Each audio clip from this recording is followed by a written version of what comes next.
everybody. Welcome to another edition of Inside the Pixie. We have a big show tonight. We got 7 people on here. We're going to keep every last one of them busy. We got Michael Edwards in the house, putting his stuff out there, bringing it up there. Somebody's going to have to read it, Mr. Ballrick. You go out there and put his stuff up there. Did I hear that there was a certain credential accredited? I don't know. I can't read it. Go ahead. Certifiable SJB in this house. Is that true? Yes, I'm right here. There you go. Keep it going now that you can read. Now we know you know how to read. Yeah. All right, good stuff. Sorry if this is the wrong channel. Last time I was in the wrong place, I gave SJB a shout out on the Elmo Loves Katy Perry channel, and I got banned for 3 months. Sorry. Good evening, everybody. Everyone from Eddie Perry. I've seen worse things happen than 3 months. Don't we know, Jeremy? You get my drift. All right, let's talk. Let's get to we'll introduce the crew here. You're welcome, Michael. You're definitely in the right place this time. We got Jeremy. We got Candy. We got Tom Shanahan. We got Marvin Powell III. We have Ben, an incredible hat troop. And we have Mel Farr and more hats on the way. Looking forward to getting up to Atlanta. Not before the Super Bowl. We'll have a wild party one up there when I apply for that one. I'm sure that Ben, we have a lot of good Atlanta people that will show us around there when we go out there and cause some havoc over there in a few years from now. God willing, I know where I'm at. All right, well, let's get to it. We have a busy agenda. Just don't bark nobody. Well, don't do what? Because you might run into some people that be, you might run into some, I don't know, like some crazy people with red overalls on barking at people. So if you find those people, tell them, listen, no one, they're called Georgia fans. And if you're looking for them, find the nearest Walmart parking lot and they packed. It is packed with Georgia fans. Yeah, well, if I wear a Michigan Wolverine shirt, I won't see my way out of Georgia. Really won't matter. Well, you never know what happens. All right, well, I'll tell you what. Let's get going here. We're going to talk about some dead rivalries in college football because I'll tell you a lot of this attributed to conference alignment and realignment. And we're going to talk about the Bedlam one against Oklahoma and Oklahoma State. You don't see that. You still see that one going.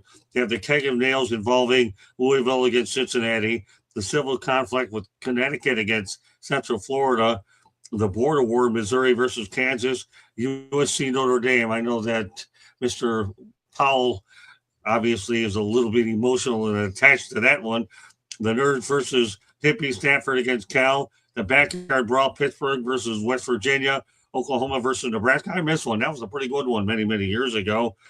And then war on I-4, USF against UCF, Central Florida and South Florida. The Iron Skillet, TCU versus SMU, the Civil War, Oregon and Oregon State to still play it. Pittsburgh versus Penn State was definitely a brawl.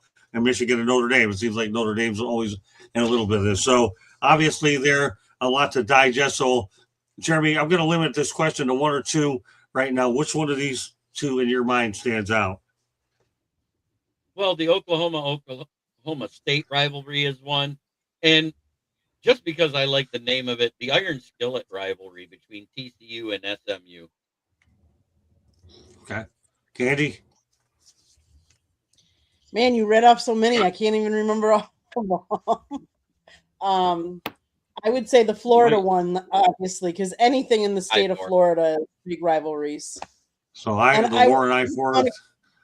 I just want to quick say a shout out. Thank you, Michael, for recognizing what we did at the Senior Bowl. I really appreciate that. Scott and I did some hard work there, and we enjoyed it. But we will be there every year going forward. So, yeah. So you're referring to the USF UCF one as one of them? Yes. Yeah. And what other one? I give you two of them. Any other ones that stand out? You want me to go over them again with you? Quick, yes, please. Sorry. Well, you have USC, Notre Dame, Michigan, Notre Dame's in there. Pittsburgh and West Virginia. Kansas against Missouri's in there. Just to name a few. You want me to go over a few more? No, it's okay. I mean, I guess I could say the Michigan Notre Dame rivalry too. Okay. Well, all right, Tommy. Well, the first thing I have to do is correct you. It's Michigan State Notre Dame rivalry because I just wrote about this. We're going to do an updated version of my book, Ray of Light, which has a chapter on the 1966 game of the century. And Notre Dame and Michigan State will play in 2026 as the 60th anniversary of the game of the century. And the 4 oldest rivalries Notre Dame has: Navy's oldest, second oldest is USC, third oldest is Purdue, fourth is Michigan State, not Michigan.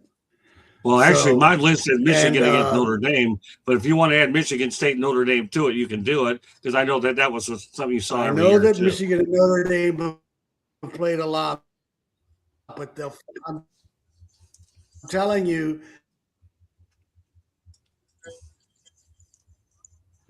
I lettered can't hear only you. by Navy, USC, Okay. and Purdue. Michigan is in the background.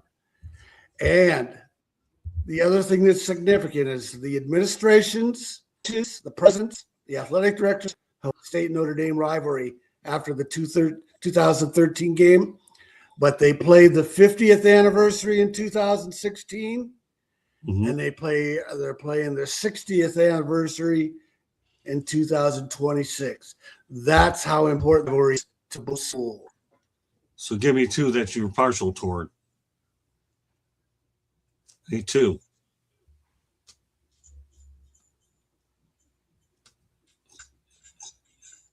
Tom? I just told you, but make sure you're good. Michigan State Notre Dame rivalry is older than Michigan Notre. Okay, no problem. Just want to make sure I got 2 on record. No problem. Okay. Marvin. Yeah, you listed off a lot of teams and rivalries. I only heard 2 teams, Scott. I heard Notre Dame and USC. I'm going to be honest with you.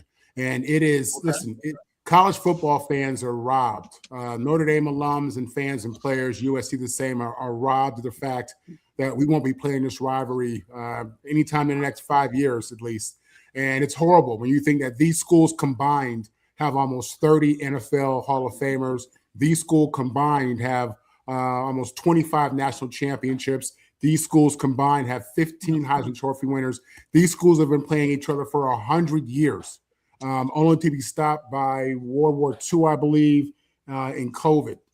It's horrible. Is that your internet that's breaking it up? Mine? Not that I know of. Can you? I hear you fine, Marvin. Okay. I hear you fine, Marvin, too. All right. So yeah, it's horrible that this rivalry isn't renewed. As I said, this was the landmark game for so many years. About half the screens are going out. Mine's out right now. Scott's out. Candy's out. Tom, that's you, not all of us. That's your internet. That might be your internet, Tommy. All right, Ben, you got it. Well, I guess it validated it now. With Mel, you got it. All right. Is it me? All right. So which 2 did you say, Marvin? Yeah, I said USC, Notre Dame, and I forgot the other ones. That's all I was thinking about, Scott. I'm sorry. Oh, that's okay. Don't worry about it. I'm sure it'll come back. All right, Tommy's back. Okay, gotcha. Okay, Mel. Well, Scott, you teed this one up for us, and I'm surprised that Marvin didn't take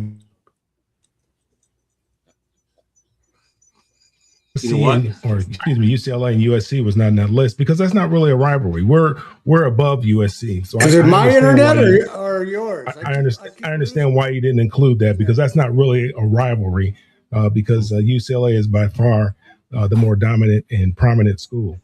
Out of that list that you named, I'm going to miss seeing USC as much as I hate to watch them in those maroon and mustard uniforms.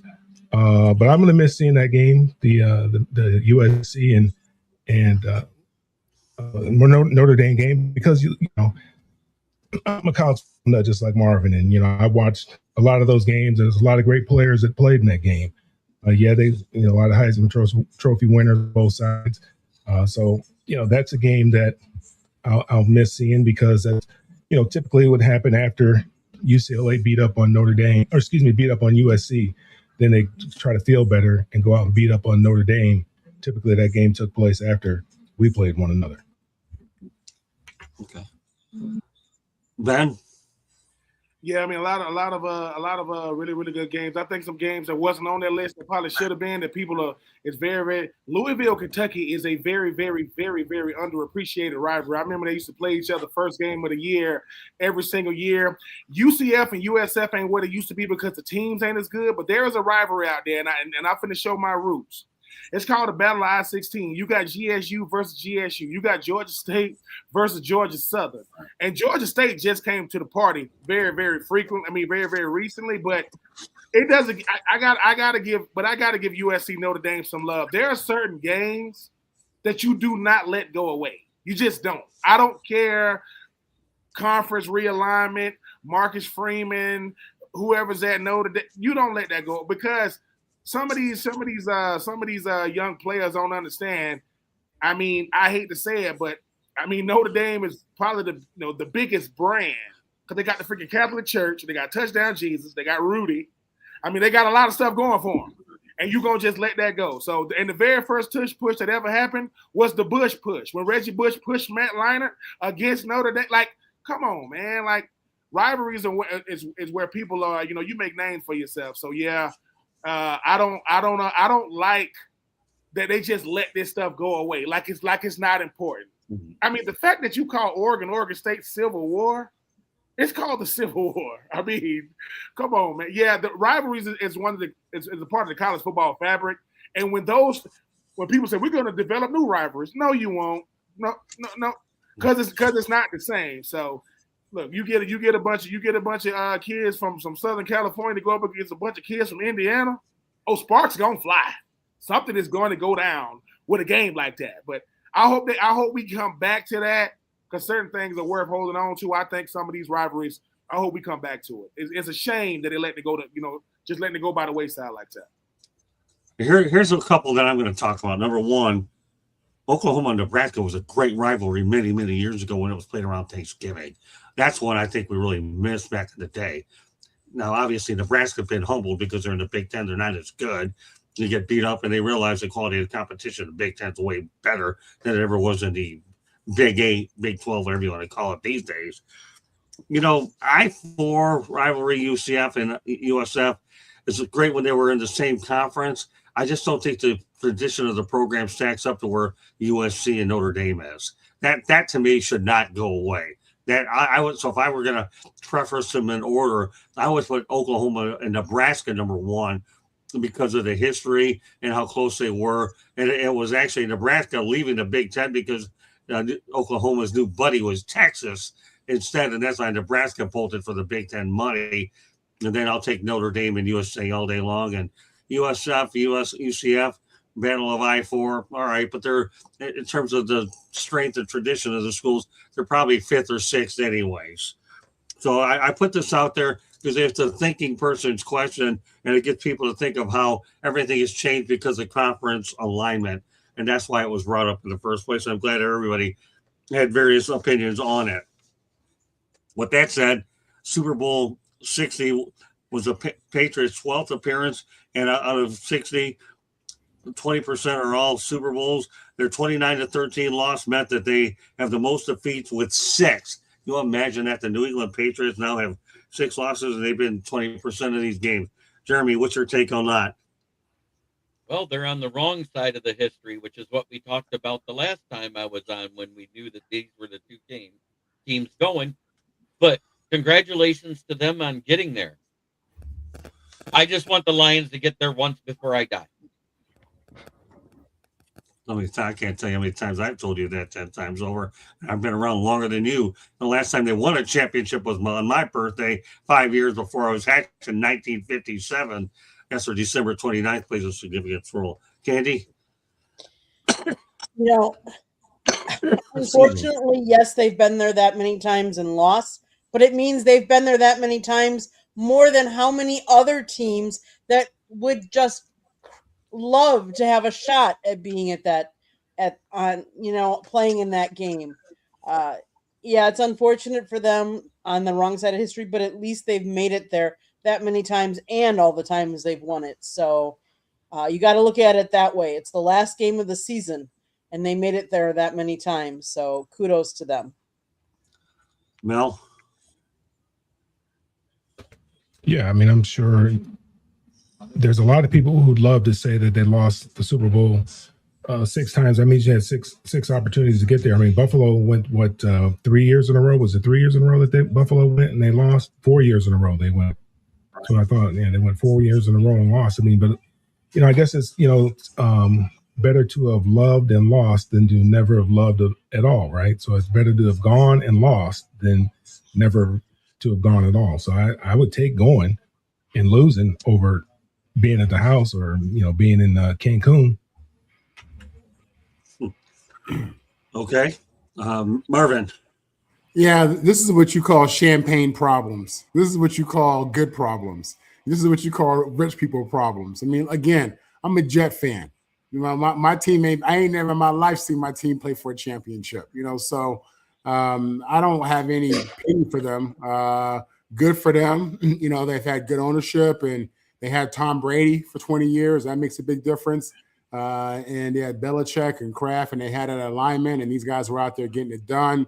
So, yeah, again, these are what you call good problems if you're the Patriots.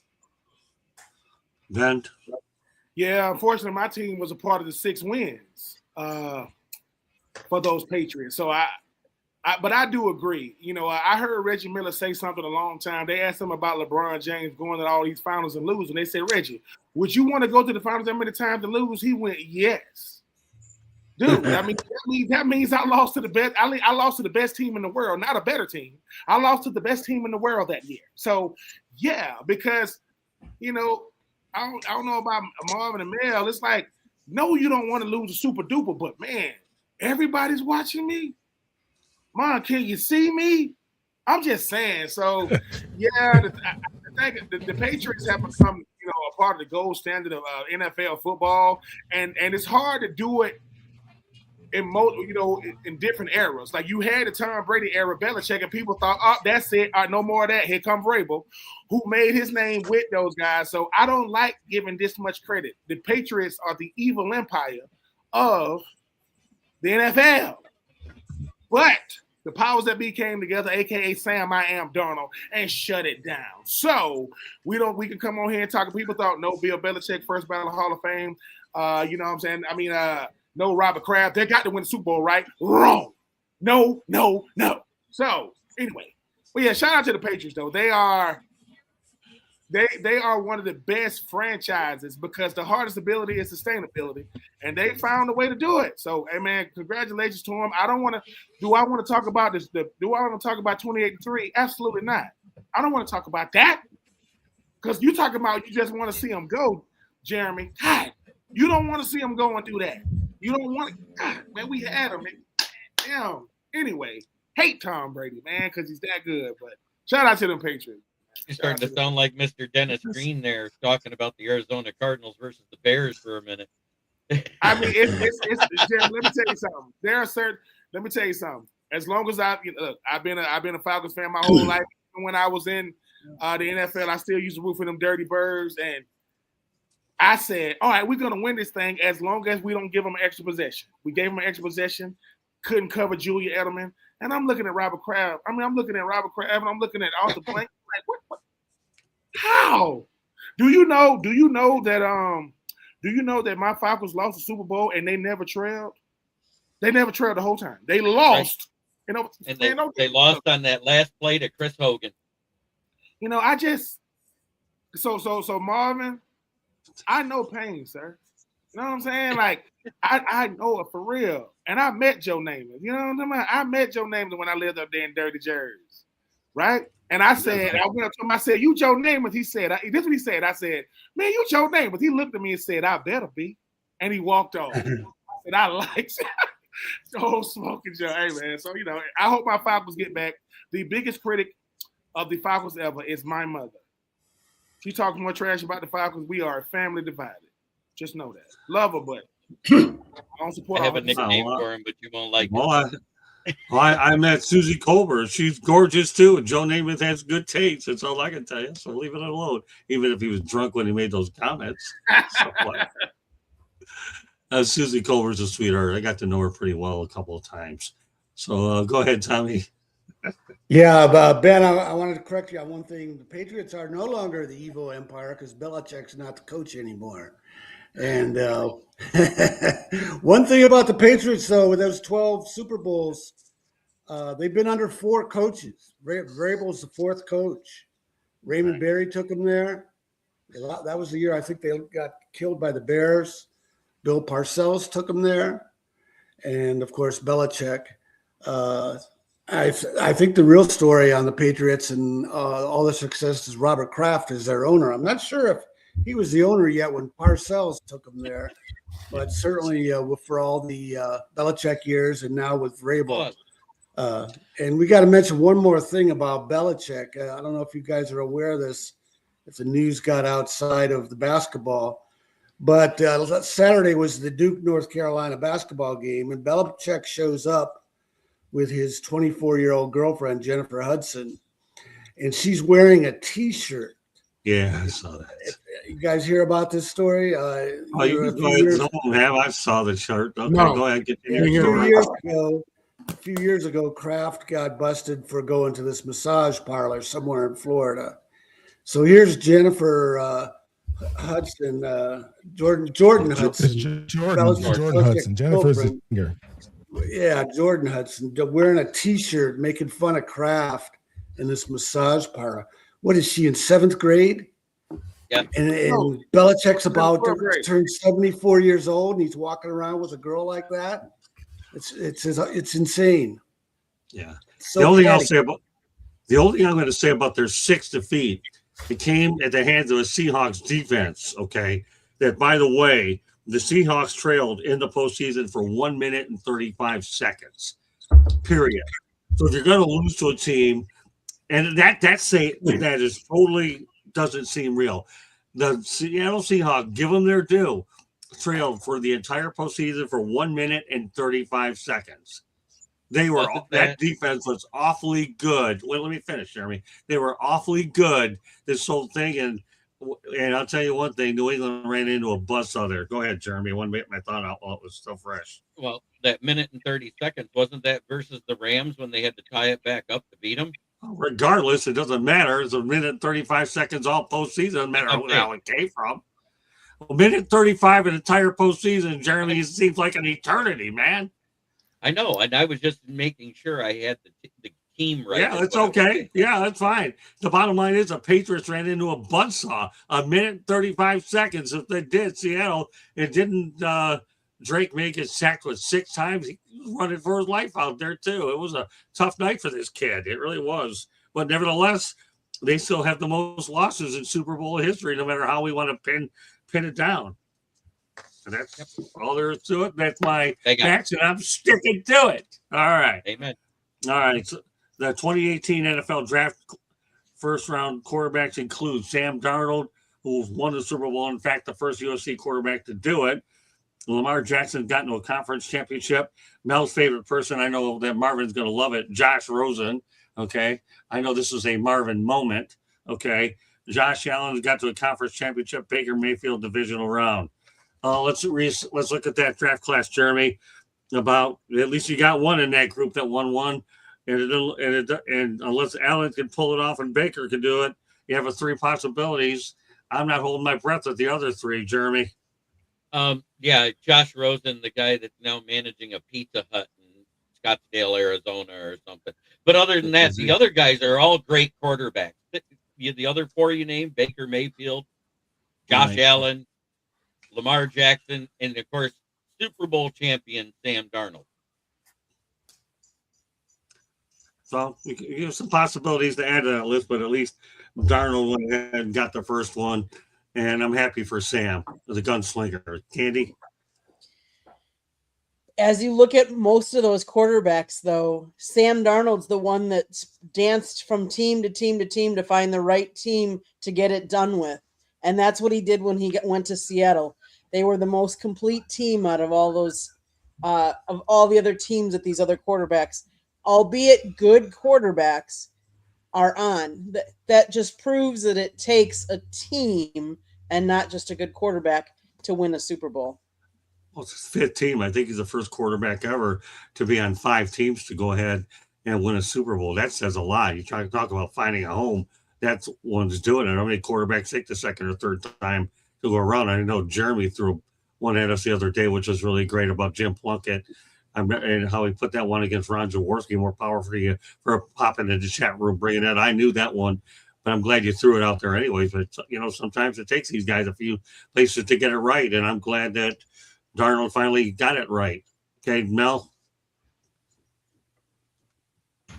Well, we all know that drafting quarterback is not an exact science. So, you swing sometimes, and you more often than not, it seems like you miss, and every now and then you get lucky. I mean, even the Jets. I mean, Sam, this is what his fourth team that he's been with.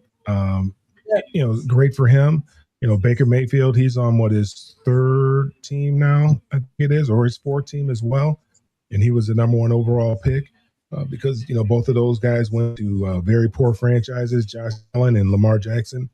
They were very good franchises, stable franchises with good head coaches, even though both of them lost their jobs this past year. Probably because the quarterback didn't get it done. It's just a matter of, and Josh Rosen, of course, that is what it is.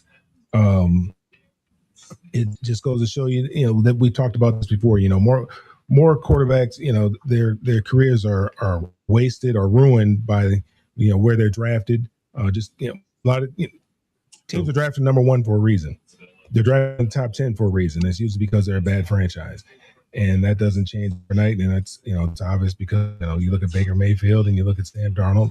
Neither one of them succeeded where they were initially drafted. They got to some pretty good franchises and had success. But again, like I said, I'm high on Sam Darnold. I'm one to admit my mistake. I admit that I was wrong. The guy showed me a lot in the last couple of years. It shows he has a lot of talent, a lot of arm talent. I guess a lot of things that everybody saw that I didn't see, and guys are saying now that they saw it all along. That had given up on Sam, but every pundit now knew this day was coming. I don't know how they all knew this day was coming, but I'm happy for Sam. And by the way, Nick in the chat room, I know about North Dakota State. Please join us on Saturday. That'll be a topic that we lead in with. That'll be our top story about North Dakota State. So please join us. I've got a lot. I'm working on that show already, and that's going to be an interesting story. But it's all over the place. In fact, I spent ahead and spent with Cody Parker, I think, the quarterback for North Dakota State. We'll get a soundbite on him talking about that. So I'm glad you brought that up. That's a good preview for Inside the Pigskin on Saturday. All right, Marvin.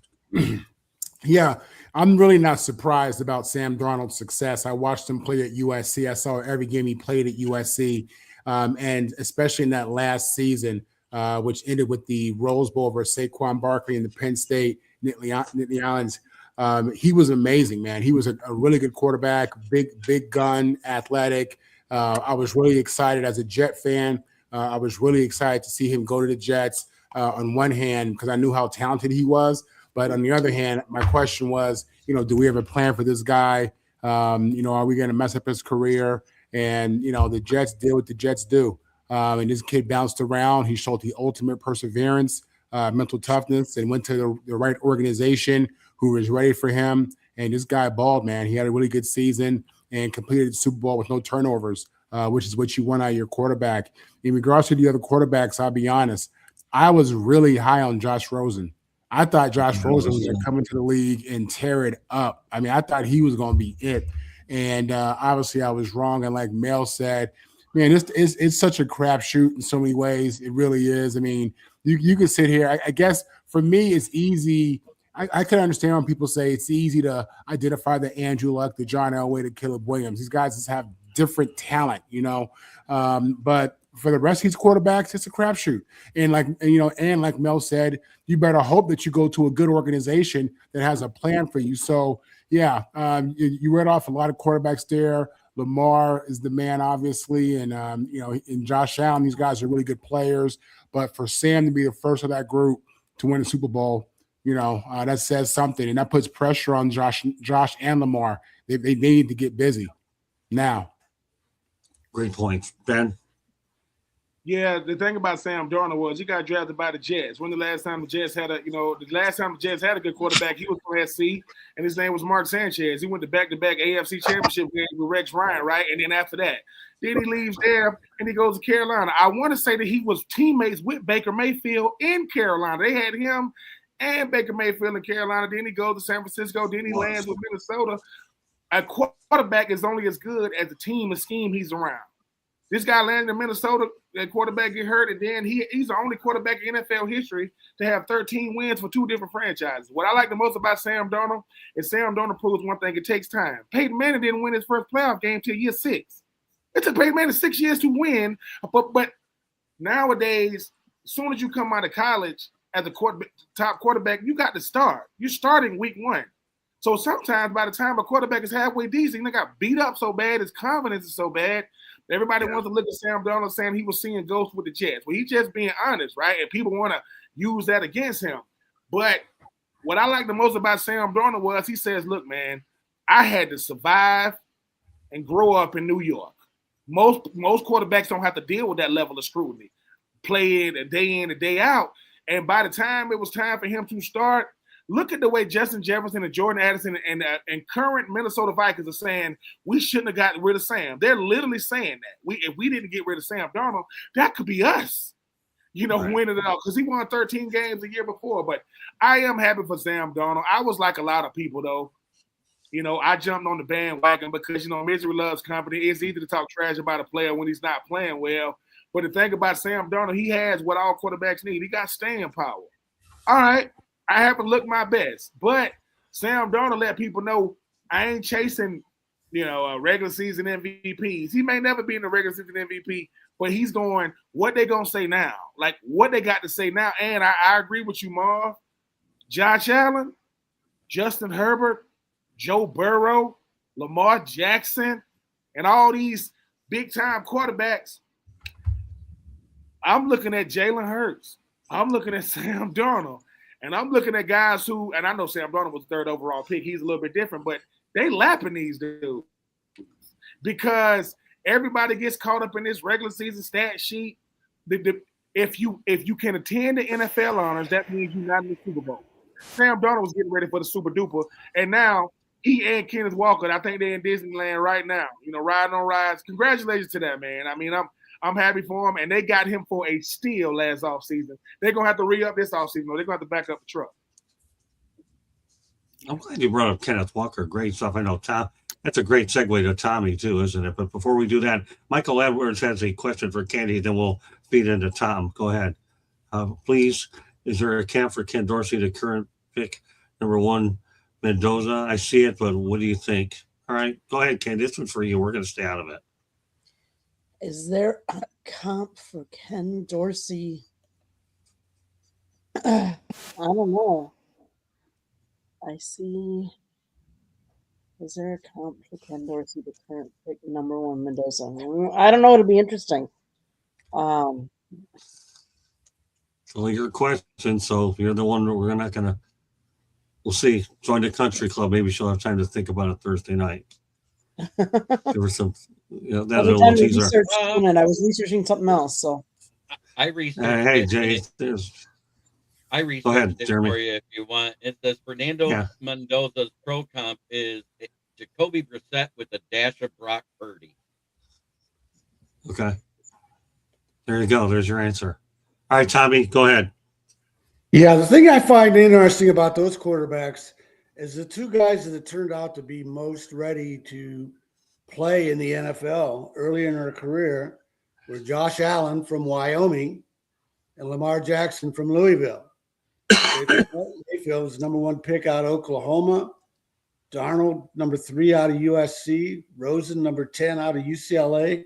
You'd think those guys would be the ones best prepared to go to the NFL. So you just never know. Part of that is Mayfield and Darnold both went to bad teams. Right. And then Jackson went 32nd, so Baltimore was a strong team for him to join. But Josh Allen out of Wyoming, who would pick a Wyoming guy to be ready to jump to the NFL? So you just never know with quarterbacks. You never know. See, I expected a little bit more. I'm like you, Marvin. I expected a little bit more out of Josh Rosen. He was just a victim of bad luck in a bad situation. Josh I Rosen really did. couldn't play. I never saw it. He couldn't play. Well, I'm like you. I'm like you, that man. Everybody, I knew that Josh Rosen was going to struggle when people say things like, "Well, he don't Plus, he really had other need football. interests. He play Yeah, he had football." other interests. Right. Yeah. Yeah, like He when wasn't people hungry. listen, Arch Manning sits back and laughs at all of us. People saying, "Man, he need to play better than that. He took less money in NIL. He was going to be getting NIL money if NIL didn't exist. He was still going to be making guap, even if he's a Manning, and he's going to be the number 1 overall pick whenever he comes out. So of course he's going to come back to Texas. I ain't mad at him. Every quarterback in college football is jealous of one quarterback, and his name is Carson Beck. Not because he played in Miami, because all he had to do was play football. Talk that talk, Carson. He get to go to the beach, do some TikToks, and go out there and throw touchdown passes. I ain't mad at that, man. Life is. I still expect a little bit more out of Josh Rosen than he is, regardless of what you say, whether his interests were there or not. But when you look at the rest of that class, Josh Allen had a good situation. Buffalo couldn't get a quarterback to go their way, and they finally drafted one. They didn't have to worry about cold weather because it's colder in Wyoming than it is in Buffalo, so that was easy. And when you look at the rest of that group there, you've got Darnold, obviously, took 5 times to get it right, and now the Jets are biting themselves in the backside as well. So you had a lot of good quarterbacks in that group, and Baker Mayfield had a decent career in Cleveland. I think they're wishing that they never let him go, but then again, they wished a lot of things in Cleveland they wouldn't let happen anyhow, and we'll leave it at that. You know what? I think it's time for a quick station break. Andy, go ahead. South Florida Tribune Publishing Company published a book, Lessons from the Microphone, Tuning into the Enduring Wisdom of Visionary Leaders. It is written by our host, Scott, the Motor City Madmouth Morganroth. Talks about his 40-plus years in the media business and how it has evolved, old school media versus new school media. Get your copy today. It's available on Amazon, Barnes & Noble, Kindle, Google, and Apple Books. There's also an audio version out there, so go grab that as well if that's your liking. There's a link on our website, www.southfloridatribune.com, where there is a plethora of great content, so go check it out. If you like to listen to podcasts, you can find us wherever you get your podcast. Last but not least, well, 2 things. If you want to be a guest on the show or have topic ideas, you can always email us at southfloridatribune@gmail.com. Last but not least, if you see the red subscribe button in that lower right-hand corner, that means you have not yet subscribed to us. What are you waiting for? Just click it, like us, share us with all your friends and family and anyone you think would enjoy. Monday nights, we talk baseball. Tuesday nights, we talk football. Wednesday nights on Sports Exchange. You never know what Scott's got up his bag of tricks. Thursday night on Fire Up, you don't know what we're going to be talking about either. So you got to tune in and turn on those notifications so you are notified to take it all in. And then we have other programming as well, like Inside the Pigskin on Saturdays. If you like Fan in the End during the day, if you're available, go check out all of the great programming we have on our channel. Thanks, Scott. And thanks to Michael Edwards, too. I appreciate it. I appreciate you subscribing. I appreciate the thing about the book as well. And there is an audio book out there as well. All right, let's continue on. Let's continue the Indiana story as we wrap up, unless there's anything that's out there for somebody else to talk about. So, all right, we'll continue on the Indiana story. I'm going to continue to bring them up as I get more and more information about it. But, they actually had as many as top 10 wins this season in its entire history. Unbelievable. They beat 6 top 10 teams. Got Illinois 63-10 at home. Oregon, they ended up beating them 30-20. Ohio State 13-10 on a neutral field. I don't know what they did to Alabama 38-3. And then you got Oregon again as well on a neutral field. So then you also have Miami 27-21. And from 1899 to 2024, Indiana was 116-1 against top 10 teams. That to me is just unbelievable, Jeremy. When you think about 6 top 10 wins in 1 year, and up to this point, they had only 6 in their entire history. And think about that coaching job that Kurt Signetti did with that team, because they were full of what? They had 2 4-star recruits, and the rest of them were 3 and 2-star recruits. And the way he coached them up, that defense got a heartbeat the last 2 years out of Aiden Fisher, who's coming into this draft, and I think he's a very underrated, slightly undersized middle linebacker. I love this kid. I think he has a high motor, high football IQ. Katie? It goes to show you that Indiana used to be a basketball school, and it is with NIL and everything like that, it has changed the narrative of Indiana football. And with getting Kurt Signetti as the coach, on to better things, and I think it's going to level a playing field for some schools. Okay. Mel? Well, I mean, we've talked about it ad nauseum how the great job that Kurt Signetti did there at Indiana. I mean, what he did was unbelievable. And it's not, Marvin and Ben know this. It's not how many stars it is when you come in. That doesn't matter. I played with a lot of guys who are supposed to be. I mean, I've seen a lot of guys that were supposed to be this, that, and the other. And I look at them like, are you serious? I mean, this guy's supposed to be better than me for real. And it's how many stars you are when you leave. That's what's important, what you do while you're there. And again, Indiana had a very old football team. I mean, I think their average age was, older than the Chicago Bears. Chicago Bears are one of the youngest teams in the NFL. Indiana had the oldest team in the NCAA, and their players were older than, his team was older than the Chicago Bears. So a lot of guys that played a lot of football, and that's what's important. They played a lot of football, and it's about team building. Not every star is going to work. Just because you recruit a bunch of 5 stars doesn't mean they're all going to mesh. You have to have 5 stars. You got to mix in some 3 stars. You got to mix in a 2-star that you bring in, and you redshirt them. You get a weightlifting program. You get in your program. You build them up in your program. You teach them your program, and he understands the program and what it takes to be successful at that university. You have to have all that in there. You put them all in the pot and you mix it all up, and then you hopefully you win some championships. Hopefully they'll do that this year at UCLA. I mean, they've been recruiting 5 stars at USC, and what has it done for them? They got a 5-star coach supposedly. They got all these. They got the number 1 class this year, and what's that done for them at USC? So we'll see what happens. Oh, I'm sorry, Marvin. I didn't mean to take a shot at you, man. I apologize, man. Let me add a little bit of something to that. Oregon, number 1, it's tough to beat a team twice in 1 year, but Indiana did Oregon was one thing. They ended up beating them away 30-20. Then they got on a neutral field. They embarrassed them 56-22. So tell me it's tough to beat a team twice, but the way they embarrassed them the second time was too surreal. All right, Marvin. Yeah. So in regards to Mel's question, what have we done with all those 5 stars? We've turned it into 11 national championships, 8 Heismans, 14 players in the National Football Hall of Fame, and almost 200 All-Americans. That's what we've done with that. In regards to Indiana, As Janet Jackson said, what have you done for me lately? Well, we had a 5-star who just won a Heisman and a 5-star who just won a Blendnikoff in the last 3 years.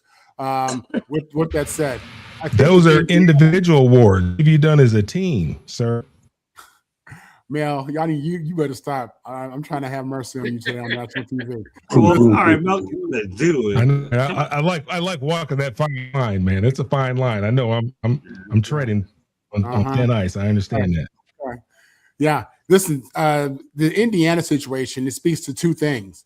Leadership matters, team matters. Signetti he's out there getting it done, man. He's finding ways to communicate with his players, develop his players, encourage his players as well as his assistants. I mean, he's on them as well. I mean, he's a phenomenal leader. He identifies leaders in the coaching and within the team. He's out there with 2 and 3 stars rolling on Alabama and Oregon, Ohio State. So yeah, man, leadership matters, team matters. Kurt Signetti's here to stay.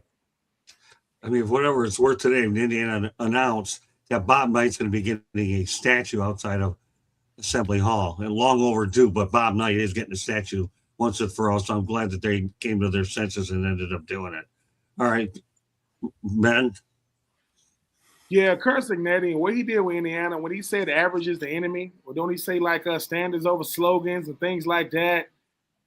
Kurt Signetti was one of those guys that he's always probably coached this way. He's never got the recognition until now. I don't think his coaches don't switch up like that. I think for Kurt Cignetti, when you start getting the players who nobody wants, when you start saying we're a basketball school, they go big bad Michigan, they go big bad, Ohio State, they go big bad Penn State. We can't beat nobody for real. Yeah, we can beat subpar talent. So we go, okay, so we lost one time in 2024, then we come back in 2025 and we beat everybody in front of us. He has a strategy that works, and standards do not shift. You make players adjust to the standard. Now we're going to adjust to every play. No, they either going to get with it or get lost. I'm not dealing with it. And yes, I think what Miami tried to do is the only way Indiana could win it. Without NIL, they're not going to have a shot because he won't be able to get those players in there. Miami thought they could buy. Miami tried to go to the front of the line. No, Miami, you got to win the ACC first. Right. And you win the national. Indiana goes, no, dude. We ran the gauntlet. What Indiana, the most impressive thing Indiana did is they beat the brakes off of Alabama. They look like Alabama used to look. They beat them so bad that he was like, dude, that's Alabama. Yes, because the thing about football is this: for one game, all that cute stuff don't matter. One game, and yeah, I really, really respect what Indiana has done. And Kurt Cignetti is a guy. He looking at people like, man, he said, man, I've been around a long time. It's a lot of coaches that know who I am. It's just people only respect winning natties, as if to say that's the only standard there is in college football. But what are you gonna say when the Hoosiers are the top team in college football? That's forever. It don't. People say it may never happen again. It don't got to. It don't ever got to happen again. Certain schools will never win a conference championship, let alone a natty. And isn't that the sign of being a winner? As soon as you win it all, people try to discredit. Well, they were the oldest team. Well, they call it a young man's game, right? Yeah. Well, okay. Well, they were just very old young men. How about we look at it like that?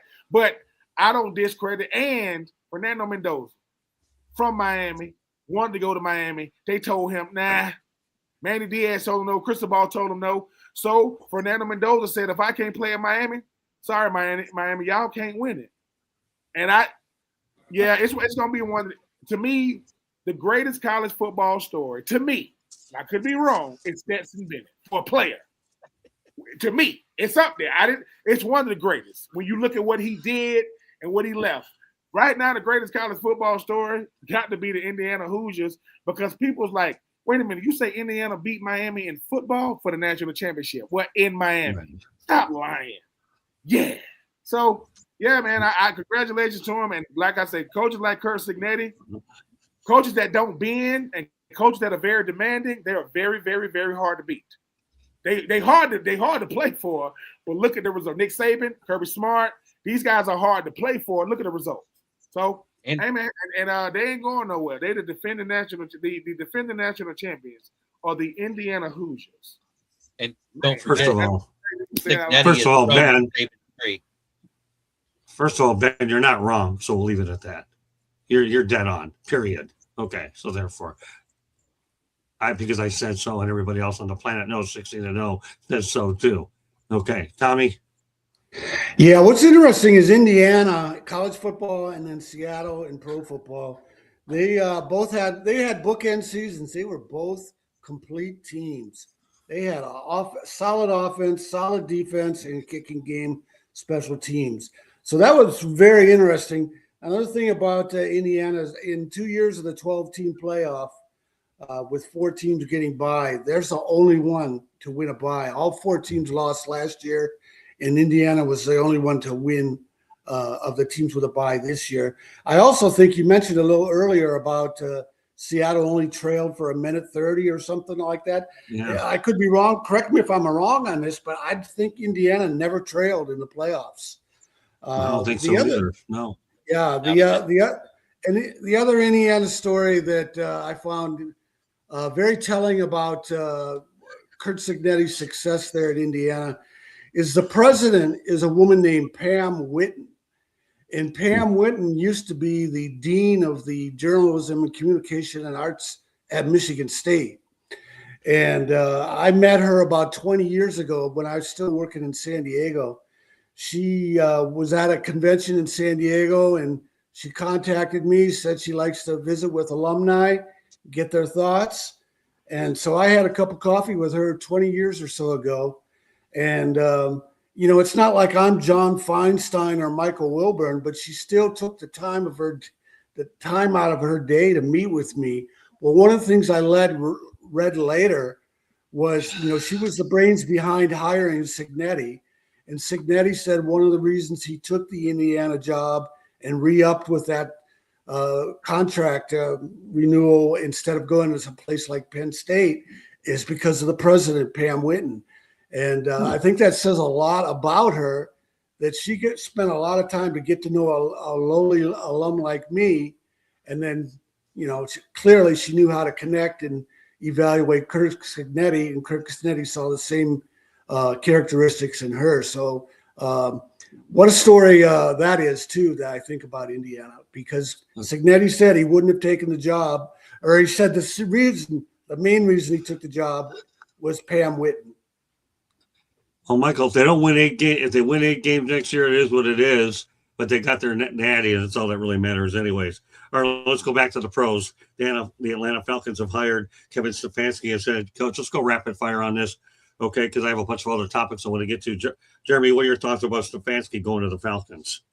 It may be a good hire. Look what he did with the Browns when they were awful. You know, they got a first-round pick quarterback in his tenure, and he took them to the playoffs a couple of times. But other than that, you know, he was coach of the year twice, wasn't he? With the Browns? Yeah, I think so. Okay. In 2023. Mm-hmm. Yeah, so yeah, he's a good coach. Let's hope he gets the right coordinators down there, and let's hope Ian Cummings is a good GM to help them get the talent around that they need there. Okay, Candy. His head coaching record career-wise is 46-58. So he doesn't have the best, but he hasn't been on the best teams, though, either. Let's face it. We've all said the Cleveland Browns are not the place to go as a coach. But, you know, hopefully he has more talent, I think, in Atlanta. Let's see what he can do with the talent he has, and maybe they can surround him with even more talent with the draft and everything. So yeah. Let's see. All right, Mel, you're there. What do you think? Good hire? The guy went 8-26 the last 2 years. The coach said the Falcons went 16-18 the last 2 years. Cleveland finished up last year losing 5 out of the 6 last games. The Falcons finished up winning the last 4 games of the year. So that pretty much sums up how I feel about the hire. I don't understand it. I'm not impressed by it. If I'm a Falcon, if I'm Ben, I'm not real excited. I don't think Ben is. I would be real excited about having Kevin Stefanski there, but I'm not a Falcon fan. So, okay. Marvin, it really comes down to one question: who's the quarterback? That's it, right. Man. This is a quarterback-driven league, and it doesn't matter. He's ruined. How many quarterbacks is he ruined? I mean, I don't know if I would put it like that, man. I think that situation in Cleveland with him, you know, he got a lot of bad press. There were a lot of things that were done that people thought that he was taking shots at Shador by not mentioning his name in press conferences and things that I thought were unusual. So yeah, who's his quarterback? You know, what's his relationship with the quarterback? Does he know how to treat a quarterback? Because what happened with Shador this year wasn't great press. But yeah, Penix is a talented kid. I like Michael Penix, but the guy gets hurt, man. And I hate to put that on him, but he's injury prone. I just don't know if you could put the franchise on him. They drafted him in the first round after they gave Kirk Cousins $100 million guaranteed. But, you know, Kirk's out the door, going to be out the door. So do I like it? You know, I can't answer that until I know about that quarterback situation. And I don't think it's good in Atlanta right now. So Ben. Yeah, I can't stand it. I mean, Kevin Stefanski is one of those type of guys, so he's living off what he used to be, not what he is. And I understand what he was for Cleveland, but if you are in that locker room right now, you got guys like Jesse Bates and guys like, you know, Kyle Pitts and those guys who are veterans on that team, you know, Matthews and those guys. They want to see what type of coach he is. I understand he's probably gonna micromanage and kind of, you know, let his assistants go out there and do it. But people saw it is on your resume that you had a fake playbook or a fake play call sheet and that you gave to your starting quarterback. And when asked, you was like, it was the wrong one. You make fake wristbands in the NFL? Right. Anthony Richardson, lie to me. No, say, I don't know who did that. Throw it on the staff or something. And I just think the thing about it is, you know, when you start talking about recycling coaches, right? Kevin Stefanski is the reason why Baker Mayfield got out of there. He got Baker Mayfield out. The guy that took him to the playoffs, gone. And then I don't consider him a quarterback whisperer or anything like that. But I want to see do the Falcons respect him as a man first, then a coach, or do they just respect your position? Because if they just respect your position, I don't know how much better he can make the Falcons. I'm not saying my Falcons are world beaters. I mean, we help other teams get in the playoffs and don't go to the playoffs. But I just think the thing about Stefanski, because it's not just Stefanski, it's Stefanski and Matt Ryan. They right. Together. And to me, that's an even scarier thing because Matt Ryan has never done anything outside of going to booth. He's never coached. He's never been in the front office. And I get it. Arthur Blank, he had a great relationship with with Matt Ryan, but great relationships don't win football games. Being a nice dude, don't win football games. So I mean, I'm very, very much a pessimist when it comes to the head coach of the Falcons because I have no reason to be an optimist. None. 0%. I don't care who comes through that door. But if he can shift the culture and dare I say, I don't know, beat the Panthers, we might have something to talk about because right now the Falcons, Tyler Shuck, to me, is much better than Michael Penix right now. Why? Because he's healthy, because he drinks milk, because his bones ain't real easily broken. I hope Michael Penix is better than what I thought, but I do agree with you, Marv. It's gonna be who the quarterback's gonna be, but it's gonna be what is if the same man that left Cleveland is coming to Atlanta, that's not good. But if a change man is leaving Cleveland to come to Atlanta, hey, we might have something to talk about because we talk about the NFC South, man. And the only difference in the NFC South and the AFC South is there isn't a difference. None of those teams are the media darlings in the National Football League. It is anybody's division to win. Hopefully Stefanski can bring a winning mentality because he sure ain't bringing no winning coaching coming from Cleveland. But who am I to talk? I'm a Falcons fan. We ain't got no winning coach there. We just got a real nice dome, but really, really cheap concessions. Yeah. Tommy? If I was Michael Penix, I'd be very, very worried about my future. Kevin Stefanski was at Cleveland for what, 5-6 years? And he started the 2025 season with the quarterback mess that he had. And right. He didn't have it straightened out by then. He didn't have a veteran quarterback running the team. And then on top of that, he had some petty gripe with the general manager for picking Shedeur Sanders. And he fails to develop either one of the two rookie quarterbacks. He lets a petty gripe of his get in the way of the team's success. Stefanski, I don't get this guy. And I'll go on record right now and say that Shedeur Sanders is going to have a better NFL career than Dylan Gabriel. Okay, well, here's what I'm going to add to this. Number one, you hope and pray that the second head coaching job is better than the first. You learn from your mistakes. I can tell you many times the second time's turned out better than the first. I don't know if that'll be the case here. And yes, I don't know how Shedeur Sanders is going to do up in, obviously, Cleveland with Todd Monken, TBD. But it'll certainly be an interesting storyline to watch. And since we had three people from Atlanta that are close to the situation, it's good to get their viewpoints as well. All right, the 49ers haven't won a Super Bowl since 1995. Jeremy, can you believe it's been that long since the Niners haven't won a Super Bowl?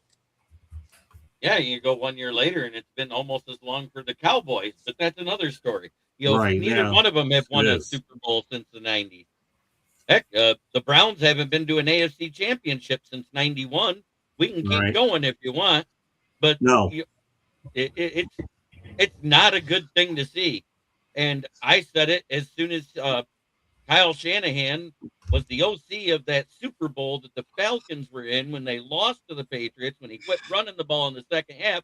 And every time he gets there, he does the same thing with San Francisco. I call him Kyle Scamaham. He's scamming a check. Candy? One of the things we've talked about is that defense wins championships, but it's not just defense. It's defense and good quarterback play. That's really what we've seen in Seattle with Sam Darnold, him winning the championship. So it's defense and quarterback. And those are the two things you need to have in order to win. They just haven't had the right combination yet since the last one was Steve Young. Mel. Scott, you gotta love Candy. She understands football. I mean, you look at the two teams that were in the Super Bowl. They had two defensive coaches that were the head coaches. All the pundits say, "Oh, you need to get an offensive guy. You need to get an offensive coordinator to be the head coach. You need to get an offensive guy." Well, defenses win championships. Yeah, chicks dig the long ball. I understand that, but when it comes down to it, you have to be able to stop somebody. My brother was talking about, we were talking about the game, and he said, "Man, Dan Campbell needs to learn something from the coach for man, I can't even think. Who just played in the Super Bowl? Help me. Seattle. So he needs to learn from Mike McDonald about kicking field goals. Points are they need and taking those points." I said, "Yeah, but he because he's a defensive coach, he's going to rely on his defense. He knows what his defense is capable of doing." Dan Campbell, he's not a defensive coach. He's not and the Detroit's defense is nothing like Seattle's defense. When you know your defense is going to stop teams and not allow them to put points on the board, then you have the luxury to be able to take those little 3 points. When you don't know what your defense is going to give up, you have to try to get as many points as you possibly can every time you have the football. So, Candy, kudos to you. Scott, good job. You picked a good one there, somebody that understands the game of football. Thanks, Mel. Mel. Appreciate it. All right, go ahead, Martin. Appreciate it. Mel. Yeah, I mean, I guess really my thoughts just on this game. You see today in the NFL, everybody's going for the Sean McVay. Everybody wants the new age offensive dude, the guru, and all that. But what does it come down to, man? This thing came down to defense and running the ball. And that's what I feel like that's what it always comes down to with any team we're talking about. If you don't have a defense and you can't run the ball, I mean, it's going to be hard for you to be successful. You had referenced, the Niners. The Niners, when they've been good, they played great defense and they could run the ball. And that's with multiple quarterbacks, during their time. But with Seattle, man, it was straight up old school football, 3 yards cloud of dust, nothing fancy, nothing out of the ordinary, man. It was physical football. And they won at the line of scrimmage, and that was the difference. They offensively they applied the pressure in the run game, and defensively, I mean, they got after that quarterback, man. So, it was a good one for sure. Ben. I mean, this comes down to being creatures of habit. I mean, the last time the Seattle Seahawks was in the Super Bowl, right? The reason why they didn't win was because of common sense. It wasn't because of defense. I mean, when they played New England, New England had time, but they started going back and forth. And when you talk about the 49ers win the Super Bowl and the Harbaugh Super Bowl if they just run the football with Colin Kaepernick 4 times. Why did they try to throw it? He literally got him down there running the football. That the play before they called a timeout, if he runs the RPO, he walks in the end zone. But arrogance loses games. And I'm sorry, if Jimmy Garoppolo, I don't know, can hit Emmanuel Sanders, they win the game. It is 4th and 6. If it is 4th and goal with 6 yards to go, and instead of trying to go for it, they take the ball out of Brock Purdy's hands and they kick the field goal. Did anybody think that Kansas City wasn't going to go down the field and win the game, Kyle Shanahan? And when it comes to Seattle, Mike McDonald knew this. You see that guy right there? Yeah, he's 23 years old. He's been in the league 2 years. He was an MVP candidate, but guess what? You know what they did? They looked at who's a better quarterback out of Drake May and Patrick Mahomes. Patrick Mahomes. And what happened to him 2 years ago? What happened to him in the Super Bowl? If your front 5 can't block my front 4, you can't beat us. You cannot beat us if we can't block them. So for Mike McDonald, he said, look, my front 4, I know what they could do. Will Campbell coming out of LSU, what did they say about him? He got short arms. People like that don't matter. Look again. If you don't think a short arm left tackle don't matter in the NFL, you better look again. Will Campbell. I mean, I'm not trying to jump on the young man. I mean, I know he's gonna come back. But when you just get rid of all the fluff and you just play football, all that cute stuff out the window. Hey, I mean, Malcolm. I want to say Malcolm Smith was the MVP. When the Legion of Boom won in 2013, it wasn't Richard Sherman, it wasn't Cam Chancellor, right? It wasn't Earl Thomas, it was Malcolm Smith. So, I would still get an offensive coach. You just got to play complementary. Either you got to play complementary defense or, just stifling defense. This Seattle defense looked like 2002 Tampa. They look like 2000 Baltimore. They look like 2015, Denver. They just had one for the ages. And like I said, they picked their best game. They picked the best night to have their best game, and Drake May didn't. But as far as the San Francisco 49ers, I don't know what it is, but they've had way too much talent. Fred Warner, George Kittle, Yeah, I agree. like Trent Williams, Christian McCaffrey, and you can't win. Nick Bosa. So sometimes it just ain't meant to be. It just ain't meant to be. It's funny you mentioned that. Also, I should put this stat while it's fresh in my mind.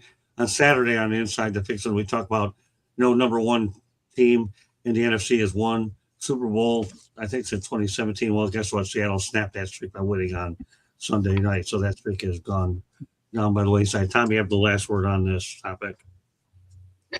Yeah, the 49ers were in the Super Bowl the 2019 season. They lost to the Chiefs and Mahomes. They were in the Super Bowl in the 2024 season. They lost to the Chiefs and the Mahomes. I think a lot of teams would take that record. Miami, how long have they been to a Super Bowl? Minnesota, how long for them? Cowboys, how long for them? Even the Steelers. So, and it's not just the two Super Bowls that they made it. They're in contention for the division title, and they're in the playoffs the other years.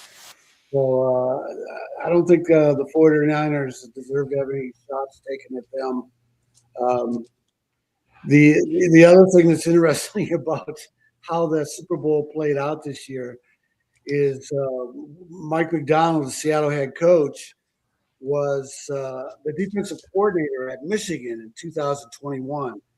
And then I think in 2021, 22, and 23, Michigan only lost one regular season game.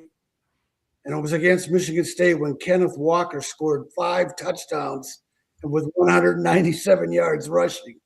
So if you fast forward a few years and Kenneth Walker is helping McDonald win a Super Bowl title. And then one more interesting thing about the Super Bowl, when they presented the trophy to the Seahawks, the broadcast presenting the trophy was Maria Taylor. Right. Maria Taylor and Mike McDonald went to the same high school in Georgia. Yeah, I saw that. I'm glad you brought that up. Thanks for bringing it up. At the same time. That's unbelievable. Thanks for bringing it up, Tom. I was thinking about it. I didn't know if I'd have time to do it, but you took care of it for me. Thanks, Tom. So real, 2 classmates would end up having the trophy exchange. First African-American woman to have that privilege to do it. And I have a kid like him. Can you imagine what kind of a surreal moment it was for them? Great stuff, Tommy. Thanks for bringing it up. That's a better moment than what took place in Miami, though, when Darren Waller says the Miami Dolphins owner Stephen Ross interrupted the exit interview to fire Mike McDonald. I was at the scene of the crime. All right, rapid fire on this one, Jeremy. Probably not the scene of the crime you want to be on, but nevertheless, that's how Waller saw McDaniel get the boot. Well, yeah, it was funny. We heard that it happened at the exit interview, and now it's confirmed by a player. Right. He walked in, he goes, they probably said something like, so what's your plan at QB? Well, Tua's been doing pretty good when he's on the field. You're fired. Go figure. Candy? Yeah, I mean, a fact of the player, witness part of that's just not right. I mean, don't get me wrong, Mike McDaniels deserved to be let go. Timing and message are everything. And let's face it, in this league, what goes around comes around a lot of times, and people get recycled. So you want to be very careful of when and how you're delivering messages. Yeah, I think that was one of Stephen Ross's better moves for sure. Mel? I mean, that's an interesting tidbit that he got fired during the exit interview. I think Mike McDaniel, they let him hang around for a couple days before they made that decision. Losing your job is never funny, and it's never fun, and I guess there's never really an ideal situation for it to happen. I remember when I got let go by the Rams, And Marvin remembers this. They used to put a little Ben probably, Ben didn't happen to Ben. He was big time, It high happened. draft pick. My story too. Later in your career. But you'd have a note hanging from your locker, and usually your locker's already cleared out, so you don't even have the opportunity to get dressed to go.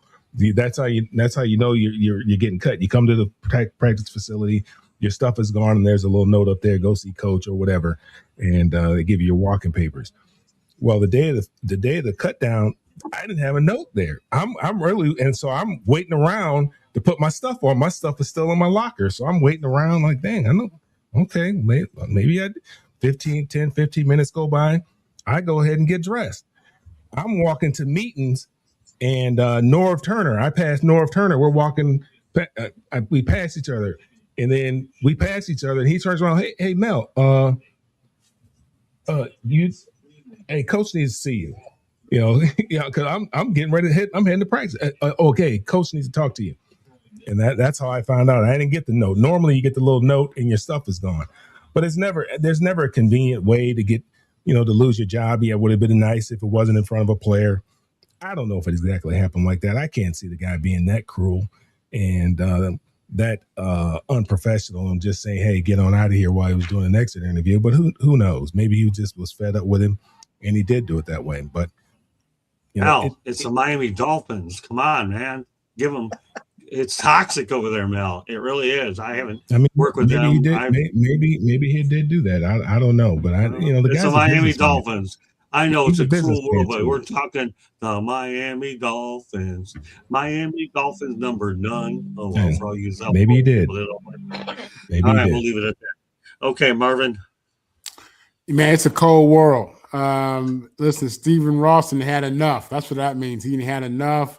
And for him to walk into that meeting, interrupt the meeting, to let the dude know he's fired, that's cold. You don't do that to the head coach. You sit him down in your office and the GM, when you go through his agent, you don't do that in front of a player.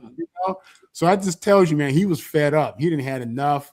And that's what it comes down to. Just no emotion, no love. Take your little buyout, make your whatever he's gonna get, and get on. But yeah, that's cold, man. Okay, Ben. Yeah, Stephen Ross. He don't have the best. He do not got the best track record in the National Football League, especially from players that came through there talking about how he is. They was like, look, man, we know you the owner, but it ain't like you good at what you do. You just own. And if that is how he done it, you don't got to do that. Like, if you're gonna get rid of him, get rid of him. And Mel, when I was with the Bucks, I'm there. I was all hurt during training camp or whatever. I make the team or whatever. And John Gruden was the head coach. We play Atlanta at home, second game of the year. And it's I go watch the film on Monday. And on Tuesday, the off day, I'm driving around and my brother tell me, man, you just got cut. I'm like, what you talking about? Just got cut. I just talk about. I drive back home. ESPN bottom line. I'm like, Dan Troop got cut. I'm like, what Dan Troop you talking about? And they let me go. And the crazy part about that is, I'm thinking that John Gruden, go call me and say, hey, man, nothing. I'm talking about crickets. I'm talking about. Then I go to the Raiders. And Lane Kiffin is the head coach. I don't even know. It took me like 10 minutes to realize he was a head coach. Because I don't really know. I know Money Kiffin. I know his dad. I don't know. I said, who's Lane? And he's looking at me. I'm looking at him. And then, I make the team. And then I get hurt. And then I done learned the game, Mom. So when the trainer come to me and say, hey, man, and we got a game in week 2 to go, nah. I said, nah, like 11 weeks in a row. Then finally, Tom Cable, the head coach, he said, I guess he started walking around the facility like, he was like, hey, man, tell me to cut the ball. And he's like, man, yeah, you done. Yeah, you done. So I was like, all right. You know what I'm saying? So I parlayed that thing for about, I was in Oakland longer than Lane. I was in Oakland longer than Lane. I don't know what because noise they're trying to get you on film. As soon as they got you on film, you're going to get cut. Yeah. No. I never went out there. And I'm in the team photo though. So when my kids be like, Daddy, did you actually get out there? Nope, but I'm in the team photo though. 2008. I didn't know we had any noise in the background. I wanted to hear what Ben had to say. Hopefully, it's no longer there. Okay, great stuff. Okay, Tommy, you have the last word on this. Yeah, well, it speaks to the dysfunction of the Miami Dolphins. They had a terrible season, and it took it till then to come to a head. They should have known a long time ago which direction they were going. Stephen Ross is from Michigan, so what do you expect from a Michigan guy? Oh, there you go. I was waiting for that one. Okay, that's a shot for Danny. Okay, all right. Uh, that's all you have to say, Tom. Because if you say any more, then it would ruin the quality of the message that you normally send. Well, we talked about this story before. We're going to talk about it again. He's back. Desmond Watson is back in the United Football League to get a second chance. He's 6'6", 464 pounds. He's obviously the former Florida Gator. Will get an opportunity to make his comeback for the DC Defenders. He actually logged a higher vertical leap than Johnny Brown at 25. I think 25, is it 25 feet or 25? I don't know what it is, versus 24.5. Go ahead, Jeremy, pick up the story from there. Well, Desmond Watson returning to the football field is like somebody dropping a freight train on it. The guy's a one-man physics lesson. Offensive linemen rethink their life choices trying to stop him. Runners don't run around him. They try to survive him.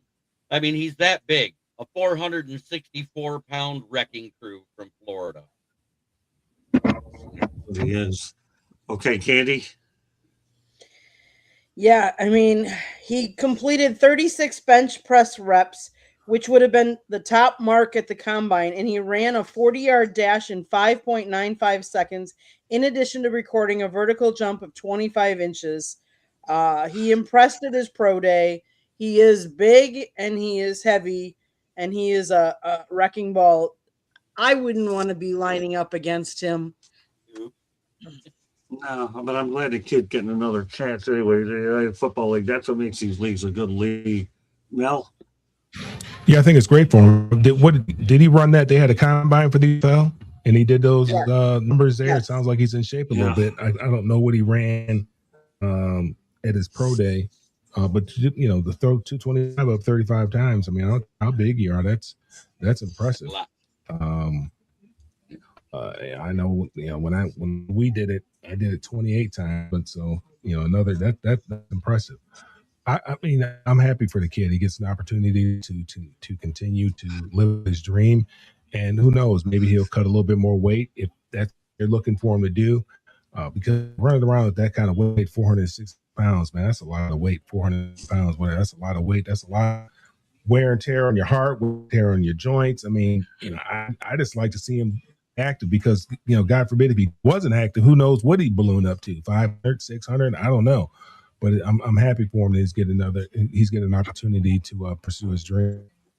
Yeah, that's what leagues like the United Football League are there for. Give him another chance to try to get it right. He'll have 10 games to figure it out, and hopefully he re-lands someplace else. Marvin? Yeah, for me, it's just a safety health issue. Big guy like that. Listen, when I played in the league, I remember when Corey Stringer passed away. That was horrible. Big guy in the sun. And, they just want to make sure this guy can go out there and compete at a level that's going to make sense for him health-wise and get his weight down. That was really a lot of the conversation, I think. Is he too big to play? I don't think so. I think this guy's been playing big his whole life, to be honest with you. I think his body's probably accustomed to that, and he can get in shape for his size, But, I just want him to be healthy. I have no doubt that he could probably be dominant or at least have impact, and we'll see what happens. Healthy and 450, they don't go together. Yeah, I agree with you. So it doesn't feel right. Go ahead, Jeremy. But when he was in college, his junior year, he registered 540 on the scales. He has lost weight. Okay. Well, he still has some work to do, but he's in the United Football League. Hopefully get some of that back. All right. That's a quarter time. Who was I with? Yeah. All right. Who's next? Is it Ben?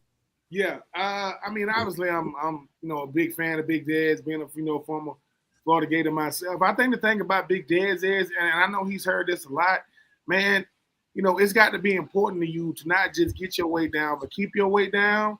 Because the thing about it is, most guys don't get opportunities that are in great shape, that can run, that can jump, that they, once they cut from anything, that's it.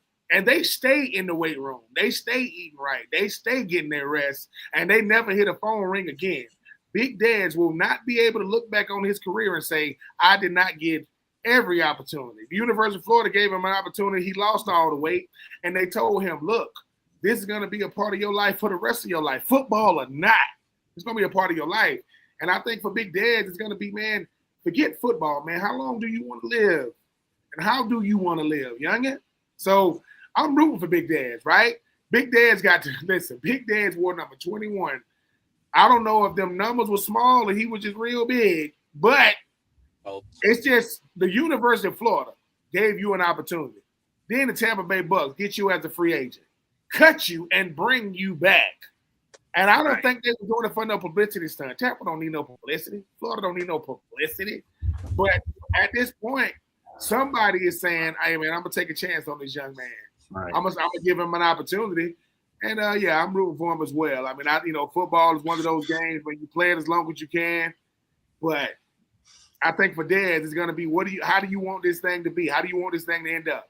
Because people watching you to see how well you play, but they watching you to see, hey, man, got to get your lifestyle right. And hopefully he will. I mean, this is coming from a non-judgmental place. I'm not judging Big Dads at all.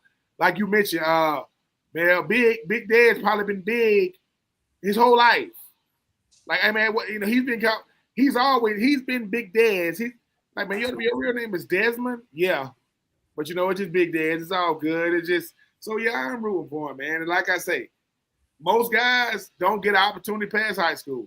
He's got to go to Florida, Tampa, twice. Now he's in the 90 Football League. So hopefully, man, he'll make the best of it. Tommy. Yeah, the guy's cursed with a weight problem. I feel sorry for him. I don't think he's ever going to be a player. It makes me think of a guy from San Diego State in the 70s. His name was Tuffy Avi, 6'8", 400-pound Samoan when Don Coryell was there. And Coryell couldn't get him to lose any weight. They couldn't even weigh him on their scale at the athletic department. They had to take him to some place where they weighed take him to the post office. Yeah. And no, I'm serious. That's what they used to do at UCLA. Yeah, and he couldn't play because he couldn't lose the weight. But the one thing he did contribute to a great San Diego State tradition. He would get dressed up like a Samoan warrior and come out on the field and throw a flaming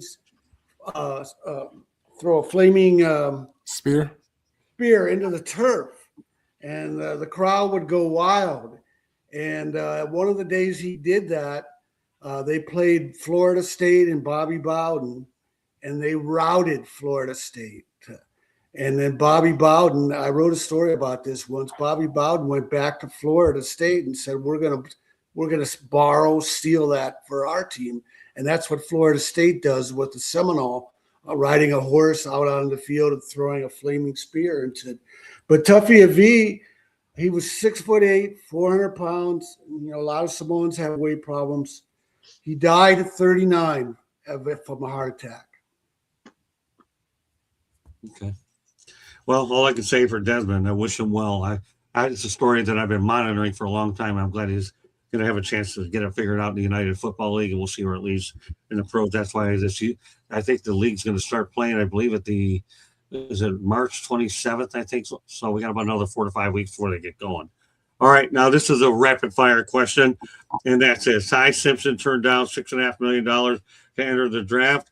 The Alabama quarterback is going pro. Really quickly, Jeremy, is he ready to go pro? I don't think he is. I think he still needs work. This was the first time you saw him play for any length of time with Alabama, and I just think he needed another year in college. But hey, if he wants to turn down the 6.5 and go pro, you can't knock him for it. I just hope nobody grabbed him in the first round and expect him to start right away and be good. Okay, that's fair enough. Candy? I would say no. In 2022, he only was in 4 games. 2023, 6. 24, 6. 25 was when he first had 15 games underneath his belt. I think he needs another full season. Mel? Yeah, I mean, he would get paid to stay in college. I think he would have benefited from another year in college. I mean, more snaps, more reps, more opportunities to look at defenses, learn the nuances of offense, learn the nuances of coverages. That never hurts because they're not teaching that stuff in the NFL. They're not teaching you nothing. You got to come in ready to play. If you're not ready to play, they're shipping you out of there. So I mean, if he wants to learn something, he's going to have to learn it in college because the NFL is no longer in the coaching teaching business, especially at that position. Marvin. Yeah, if I'm correct, I think the money came from a different school other than Alabama, and I think You're right. It did. A lot of his issue was, he felt a certain loyalty to Alabama as well. I believe I read that or saw that. That was part of his issue. You're right. So, listen, I can appreciate an old school mentality. A kid feels loyal to a school, but this is a guy who doesn't have a ton of starts, in my opinion. And I think the record shows that, once you have a certain amount of starts, you're more prepared for the NFL. He should have taken that money and got them starts and got better at his craft and had one more year to get ready for the NFL. Because once you get in the NFL, it's no turning back. You can't go back to college and get those. You can't do that. So, yeah, man. They're trying. I know. That basketball player tried. Yeah. But no, I think tough call for the kid. I would have gone back to school if I were him. This has got Anthony Richardson written all over it. I can tell you right now. He's another one of Ben's boys. Yeah. Right. Come out way too early. That's what happens. All right, Ben. Oh, but he didn't have the talent of Anthony Richardson. He's not going to go in the top 10 or 5 or wherever Anthony Richardson went. That's not the point. He should have stayed in school. He should have stayed in school, Mel. And I agree. I mean, it does have Anthony. If you come out way too soon and you could get the money, you take it. But this kid felt that he didn't want to do it. Anthony Richardson, obviously, the money was in the NFL and he came out earlier. It's a different animal altogether. Okay, who's left? Ben, on this one? Yeah, and speaking of a different animal, I mean, it's only some of the people know what it's like to be the starting quarterback for Alabama. You don't get to hide it. You not just get to walk around like everything is good. And when you losing to Oklahoma, when you not making the SEC championship, because I think they won it in 2023. Ty Simpson is a good quarterback. He's not a great one by no stretch of the imagination. And unfortunately for him, they judge you off the position you play and who played your position, where you played. They're like, he don't look like Bryce Young to me. He don't look like Jalen Hurts to me. I'm like, no. He don't look like Tua. No, he don't look like none of those guys. And I don't. For everybody thinking that it's all about the money, Ty Simpson was like, not really. I mean, I'll take it. I'll take the money, but I'd rather just go pro and deal with what comes with it. Because I don't. It's a high level of scrutiny being a high profile athlete in some of these schools. And Ty Simpson was like, well, it's probably going to be getting money. The school that was probably giving him more money, probably ain't the school he wanted to go to. Like, yeah, we'll give you the money, but you can help boost our reputation, the resume, but you ain't going to really boost your own. But, yeah, I don't really – but I still don't really understand why he's going to the pros when just say you take the money and you don't get drafted. You got plenty of cheese. There are worse things to start your life with millions in the bank, with people like, and Travis Hunter, I love you. But don't say things like I was broke in college making $500,000 a month. Travis, Preach. I love you, Trav. I love you. But if $500K a month is broke, sign me up for that. So I got to make $500K. I'm just saying, you're a young man. I love you, Trav. You know what I'm saying? Your family live in Savannah, but just run it by your publicist before you press send. That's all I'm saying. Just run it by them and say, let me see. $500,000 is broke. No, broke is broke. Broke is broke. In 2026 and 5, broke is broke. Because I mean, when I be going to the grocery store, I'm like, hey man, did y'all just get these chickens like from the hen house? Or did it just came out the God goodness, man. I'm just trying to get a carton of eggs, some milk. I got to call my financial advisor and say, man, do you approve this? Do you approve this before I swipe? But yeah, but Ty, hey man, you're gonna probably go to the Jets, young man. I'm telling you, you're gonna end up with the Jets or the Browns and be like, the grass is only green during the summertime, son. It ain't green right now. The only green grass in America is at the White House. That's it. Everybody else is, I don't know what color it is. Great stuff, man. That was pretty good. Tommy, follow that one.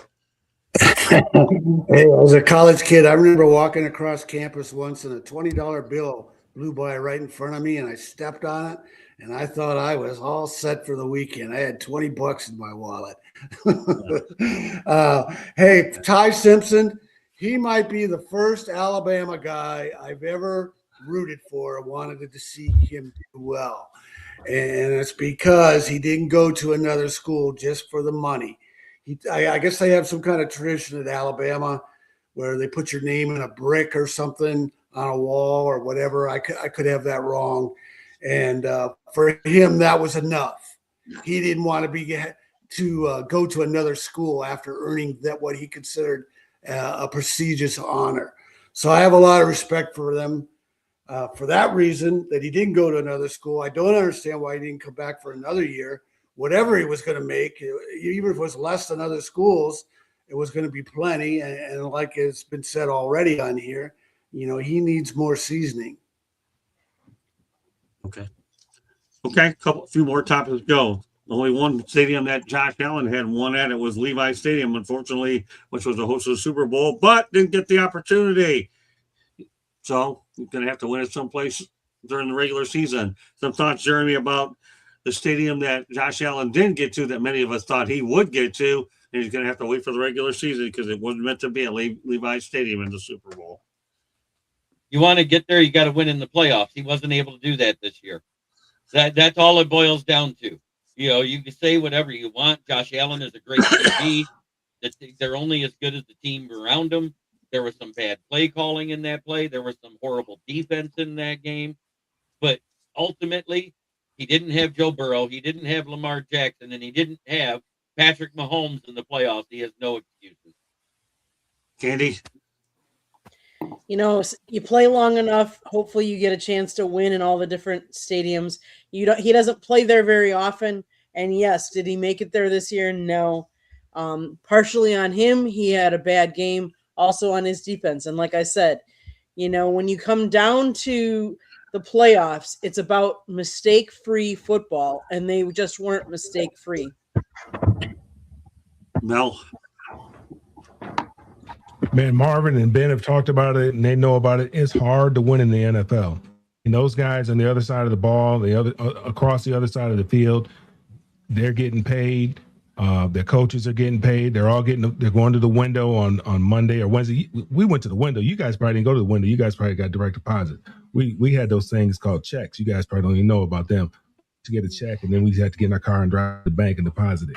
You guys got a direct deposit. But anyway, those guys are getting paid. So it's hard to win, and it's not about it's more than just Josh. I mean, he can only do so much. I mean, there's 21 other guys that he has to that have participate in this as well. A team is a team. A team is not one person. Josh Allen is one person, and Josh Allen can only do what Josh Allen can do. And sometimes when he tries to do more than what he probably should, gets himself in trouble. He tries to put the team on his back. He gets himself in trouble because he gets a little careless with the football.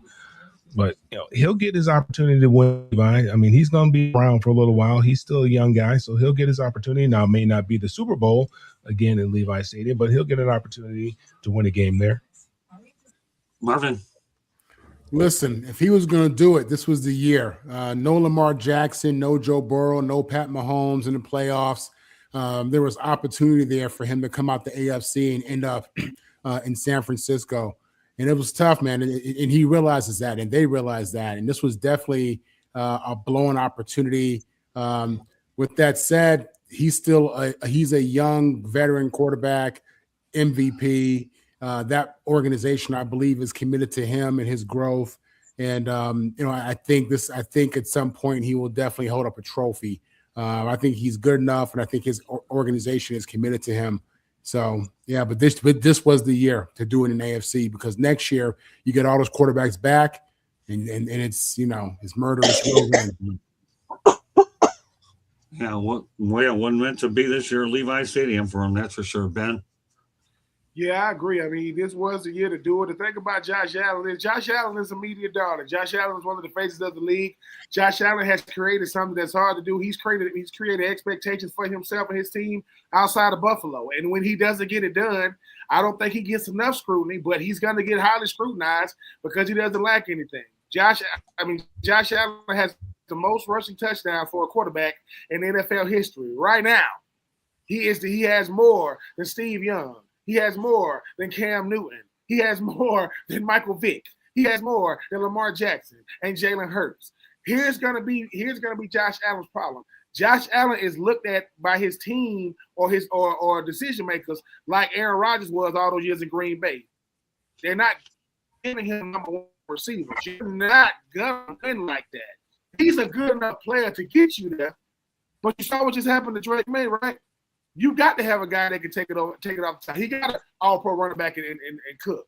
He got that, right? He got a defense. But, and I know that Joe Brady just got there, but the thing about it is this. The greats won it all. Boomer Esiason has an MVP. Boomer Esiason hasn't been a first-team All-Pro. I am not saying Josh Allen is Boomer Esiason. I'm just saying he got an MVP. And sometimes, right, MVPs means I was the best player in football that year. I mean, Matthew Stafford just won MVP. What is he, 37, 38? So quarterbacking is the new MVP award anyway. They ain't even looking at nobody else because if we're looking at the right way, Myles Garrett was the MVP. But that's another, like I said, another conversation for another day. In my opinion, Josh Allen is about as good as a football player could be. But we don't judge you off a regular season award, and we sure don't judge you off of NFL honors awards. We judge you off winning it all. If the only reason why Eli Manning is considered a Hall of Famer, the only reason he is even, well, two reasons. He's a Manning. But the second reason is because he won Super Dupers. Because his regular seasons were, woo. It's not just because he won Super Bowls, it's who he beat. What is his name? Jim Lampert or whatever name. He said, it's not how many fights you had, it's who you fought. Well, here's the thing about Josh Allen. Every time he fights somebody that can swing back, he get knocked out every time. So I think he's going to get him one, but I don't want to get one by default. I don't want to win when everybody else is gone. You know, the Detroit Pistons, I love Michael Jordan, but by the time he beat them, they was old. Lambert and those guys, that guy, no. And I'm just saying, love Mike. And Mike finally beat them Pistons, but Dumas and Lambert and Isaiah, they were old. They were old by then. Just saying. And don't forget the Lakers, we still claim that trophy in the bubble. Yeah, the Lakers claim that. The Lakers claim the trophy in the bubble. You know, because guess what, Mel? It might have been the hardest one to win. Yeah. So Dwight Howard and different guys get to say, man, I'm a champion. Yeah, it's the bubble. No fans around. Nobody around, and you won it. If you're not gonna count the bubble championship, you shouldn't have played it. You shouldn't have played it. And so yeah. I mean, we count it. We hang that banner up in the rafter proudly. We count it. LeBron James. Just saying. Well, they count. Well, wait. Let's not get off track. The Lakers counted the NBA Cup for crying out loud. They'll count any banner that comes their way. They just put a pennant up for that or something like that. We don't count that. I don't even want to go there. Let's leave it alone. Let me tell you something. Don't get Jeremy excited about. Don't get Jeremy excited about the Pistons. I'll take a pin up. Don't forget who Jordan had to add to that team to win more championships, and that was Dennis Yeah, we know Rodman. about Dennis Rodman. Yeah, I know. All right. Let's don't get him excited there. Right, that's all. But he's right. I got to give him his due. They needed Dennis Rodman, that's for sure, and all his antics. Okay, Tommy, you have the last word. Aren't you lucky you have the last word on a lot of these? Hey, we make too much about the Super Bowl. I was scrolling through Twitter the other day, and there was this post from the old NFL Network days when John Facenda, the voice of God, would narrate the films. And it was like the early 80s. And they were talking about who was the greatest NFL quarterback up until then. And they had an autogram for all the titles he won with the Cleveland Browns. But they said he didn't call his plays. Paul Brown did. They had Fran Tarkenton on there. He had thrown for more yards than anybody else. Incredible plays with him scrambling around. But he lost a couple Super Bowls. They had Roger Staubach on there. And Staubach won a Super Bowl, and they beat the Dolphins, but he also lost to the Steelers twice in the Super Bowl. If Roger Staubach was playing today, people would be sniping at him that he can't beat the Steelers. And then they had Johnny Unitas on there, and Johnny Unitas never won a Super Bowl. Johnny Unitas had the record forever, 47 straight games with a touchdown pass. And he was throwing passes when there was no rules against brutalizing the quarterback or attacking the wide receiver. And he still had a streak for 47 straight games that stood for decades until Drew Brees broke it with a very far relaxed rules. So Josh Allen is still a young guy. Maybe it'll break for him with the Super Bowl. Who knew that it was going to break for Seattle and Sam Darnold this year? You just don't know how things are going to break. But Josh Allen has already proven himself to be a great quarterback with or without the Super Bowl. Okay, a couple more things I want to get to. The longest active playoff drought actually now goes Miami is since 2000. You have the Raiders, obviously, are at, I think, 2002 and counting.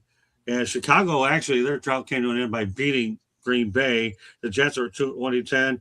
And, of course, we all know that the Bears engineered a comeback of plus 8 points when they ended up winning 18 points against Green Bay. They're 1-37. Not that Candy wanted to hear that. But so, all right, let's just talk, Candy, really quickly about the droughts here. The Bears are off the list, but yeah, Miami, the Raiders, and the Jets left. Which one of these gets off the schneid? This is rapid fire. I have not one other topic I want to get to, then we go to parting shots. None of the above. I mean, I don't know. Like, you're talking three bad teams that I don't see. I mean, it depends on quarterback. And, if Miami moves on from Tua, who do they go to? The Jets, I don't see them anytime soon. And then you said, who else? You said the Jets, Miami. What is the Jets, Miami? The Raiders. Oh, the Raiders. Candy. Good evening, Jen Cobb. Thanks for being in, Jen. Always great to see you pop in when you get in. Love the show. We love having you in here. I'm glad you're thinking about us. God bless, Jen. Appreciate it. I guess maybe the Raiders if I'm gonna pick a team out of those three. Okay, Jeremy, quick. Okay, New York Jets, Atlanta Falcons, Indianapolis Colts, New Orleans Saints, Arizona Cardinals, Las Vegas Raiders, and Tennessee Titans. That's the ones that have had the longest playoff drought. But the longest one is the Jets since 2010, 15 years. Atlanta, 8 years. Indianapolis, 5 seasons. Same with New Orleans. I don't see New Orleans getting back soon, but if they re-sign Danny Dimes and he's healthy and he plays like he did at the beginning of the season, Indiana Colts have a shot with that team. Arizona, we don't know what you got in Mike LaFleur. So, and Las Vegas Raiders, you don't know what you're going to have with them because they need O-line help as well as weapons, as well as a quarterback. And then the Tennessee Titans, who knows? All right, but I said rapid fire, Jeremy, on the three. He said Dolphins, Raiders, or Jets. Which of the three? Which team is going to get to the playoffs first? Out of those three. Huh? I don't think any of them's getting there anytime soon when you name those. Okay, that's fair enough. I'll accept that from you. I'll accept that for you. They're all bad. Okay, go ahead, Mel. Jeremy, you should run for Congress. That was one heck of a filibuster. Out of those three, because none of them have a quarterback, and we assume that the Raiders are going to take Mendoza, so you have to go with the Raiders. I like that logic. Okay, Marvin.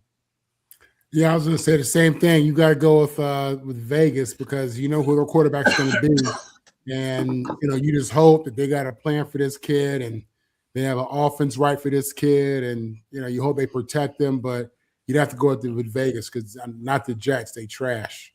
In Miami, they right there with the Jets. Where are you going with this one, Ben? I'm going with the Dolphins.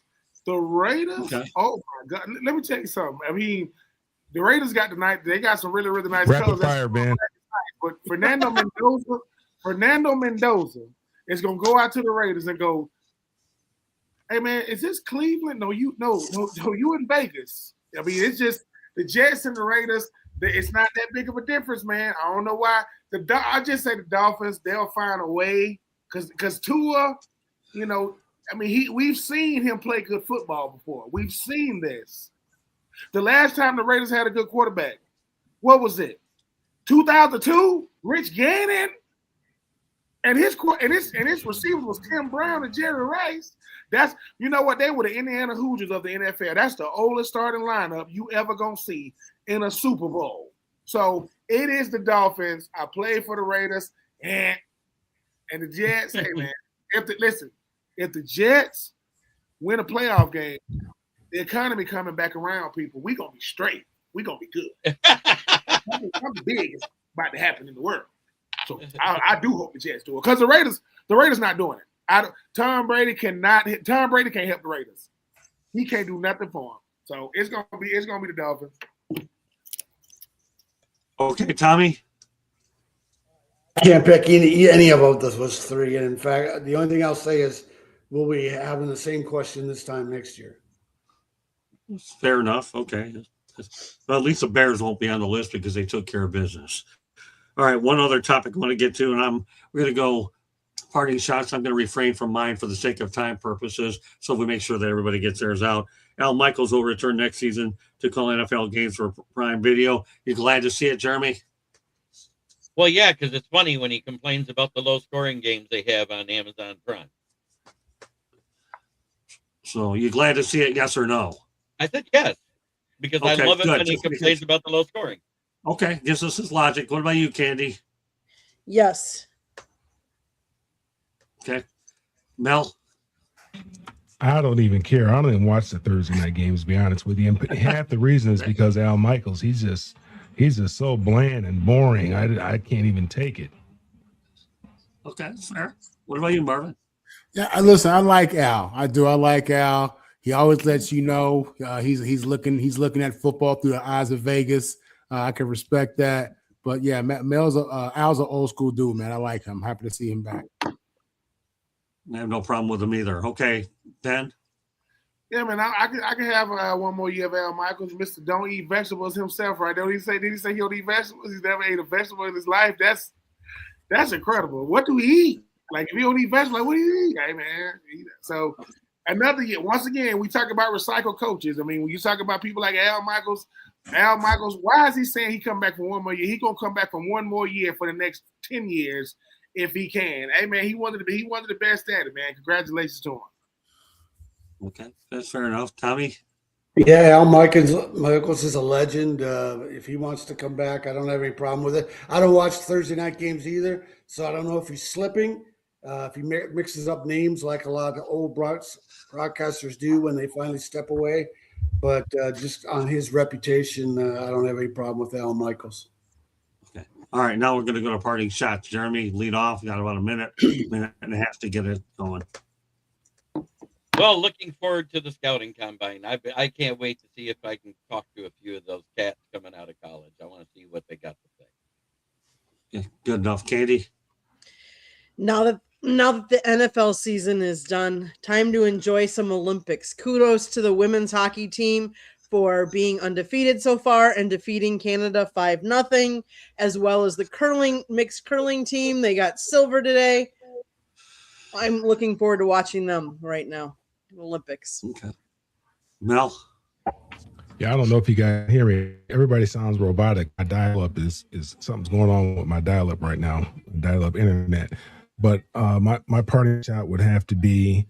I really didn't have a parting shot. I mean, like Kenny said, I'm the Olympics are here. Football season is over. I don't know what I'm going to do with myself for the next few months. I guess I'll find something to do. Probably spend more time with my grandkids, I guess.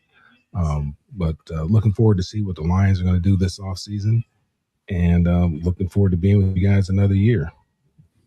There we go. Well, we enjoy having you. Of course, I'll tell you one thing. Our Saturday show's a hit, and we do well on Tuesday night, so we have a lot of fun. Marvin?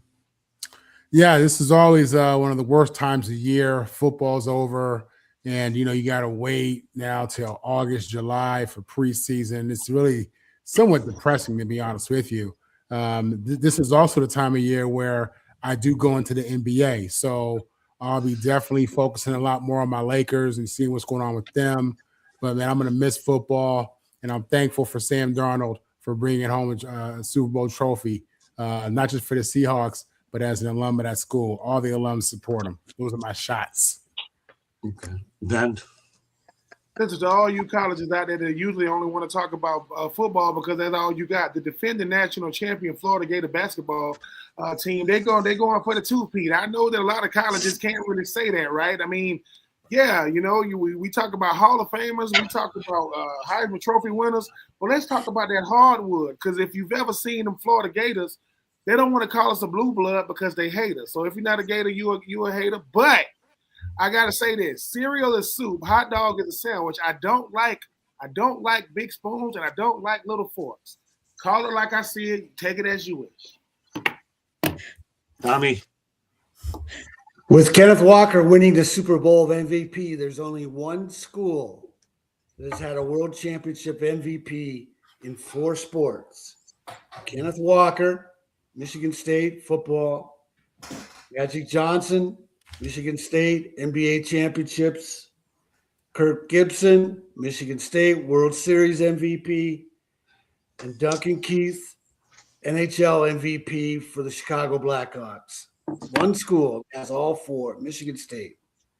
Great stuff. Okay, with that said, Tom, you're not done. Why don't you let everybody know how they can get a hold of you? TomShanahan.report. Find me on Twitter at Shanny4055, SHANNY4055. Okay, Ben.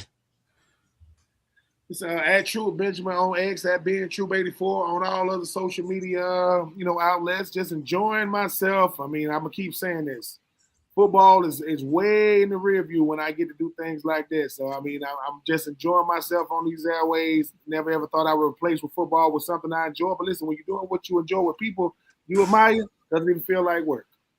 Oh, Ben, we enjoy your candor. You have candor like nobody I've ever seen in this business. That's why you don't get a check.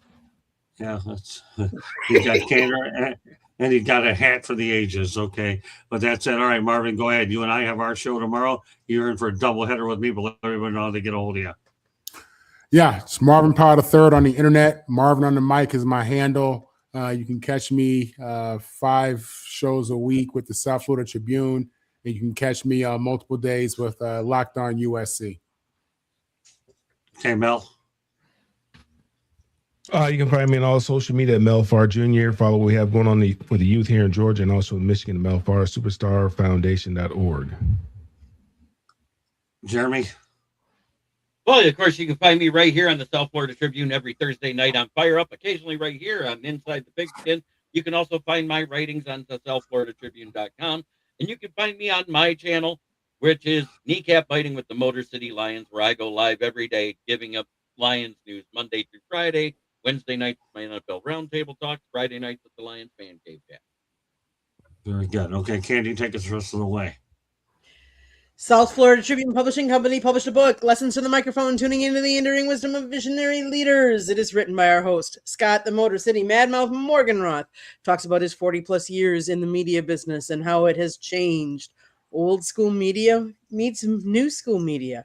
Get your copy today. It's available on Amazon, Barnes & Noble, Kindle, Google, and Apple Books. It's also available in audio version. You can also get a link from our website, www.southfloridatribune.com, where we have a plethora of great content. Both Jeremy, I'm going to plug, Jeremy has been doing some draft profiles for a lot of the kids that are trying to get into the NFL draft. And Tom has been writing for us too. So go check out both of their columns on our website. They write great stuff, so go check it out. If you like to listen to podcasts, you can find us wherever you get your podcast. Again, Monday nights we talk baseball, Tuesday nights football, Wednesday nights on Sports Exchange. You never know what Scott's got up his bag of tricks. Thursday night on Fire Up, you can come over to the Country Club, and Jeremy and I host the show, so come watch what we have in store.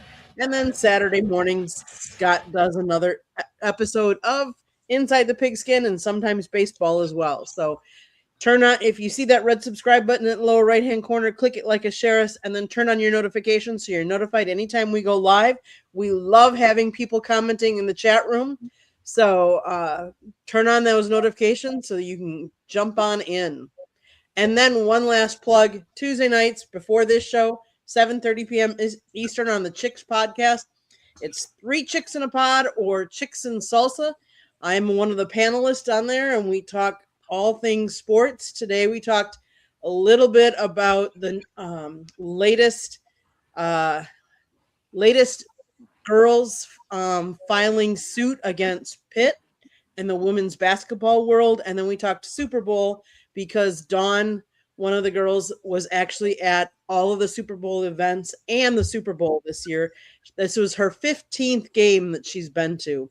So go check out our YouTube there, and check out the show as well to learn more. So yeah, Jeremy's done a really nice job writing some profiles on my Senior Bowl players. So I'll be writing a couple more as we go along, but Jeremy's done a good job. Look for his columns, not only with his stuff, but some of the stuff that we've already sent his way. Everybody, we appreciate the contributions for that matter with everybody that participates on the network. You see a bunch of them tonight with Jeremy, Candy, Mel, Marvin, Ben, Tommy. They give it your best shot every single time. I do the best I can to not screw things up a little bit and try to keep things on track. So appreciate everybody out there. I'll say my parting shots and just turn them into topics. I would rather defer and let everybody get their 2 cents worth instead. Because, let's face it, I come up with 12 parting shots. I might as well let everybody say what they want to say, and that we try to improve there. But I got a good parting shot that I think it'll be worthwhile. That will become a topic probably next Tuesday night. So we'll stay tuned. One last thing before we get out of here is on Saturday, one of our big stories we're going to talk about is North Dakota State. The Bison will be obviously going to FBS. I'm going to spend a lot of time on there and as well to talk about that transition from FCS to FBS. So I hope you can join us on Saturday morning. And we'll also have baseball on Saturday as part of a doubleheader, and Sports Wrap is going to be rebranded on Thursday. It will not be one-dimensional with hockey anymore. We're going to try a lot of different things as well, inviting guests. So hope you can stay tuned as we continue to rebrand and do different things here. So with that said, I want to thank everybody for joining us on Inside the Pigskin. On behalf of Jeremy Ballrick, Candy Ebling, Mel Farr Jr., Marvin Powell III, Ben Troop, Tom Shanahan, great job to every one of you people out there, all my teammates tonight. Proud of you. We'll see if we can do better next Tuesday night here on the network. Take care, everybody. Have a great night and enjoy the football. We'll keep football going. We're not done. We got United Football League, and I got plenty of topics that we're going to talk about to make it look like football season isn't going away. Good night, everybody. Thanks a lot for joining us. And once again, while we're live, great job to my crew. I'm proud of you, every one of y'all. Thanks a lot for being a part of this whole thing. I want to let everybody know we appreciate each and every one of you. Good night, everybody.